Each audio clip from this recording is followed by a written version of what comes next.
Napriek tomu, že ste hlboko urazili jej excelenciu a svojím nezodpovedným správaním ste zapríčinili značné straty v našej energetickej sieti, dávame vám poslednú šancu.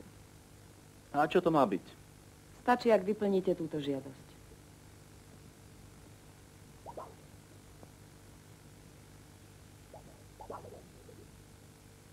Určené Najvyššej komisii kontroly čistoty rasy.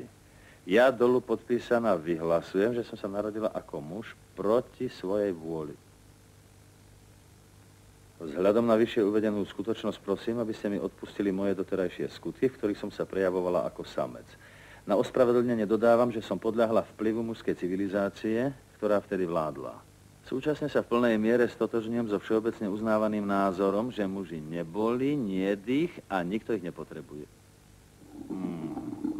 Môžete mi to ešte raz prečítať. Ak vám môžem poradiť, berte to vážne a podpíšte to.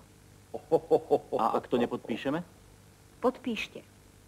Odovzdáme vás do rúk zhromaždenia, ktoré rozhodne, čo s vami urobíme. Zhromaždenie báb? Ďakujem pekne, ja sa odtiaľ ani nepohnem. Si na rade, ťahaj. Vážené, zhovárať sa budeme až potom, keď nás vypustia z tejto miestnosti.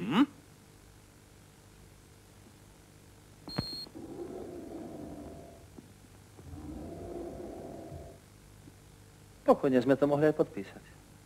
V tejto situácii by nás obhájil každý advokát. A zásady?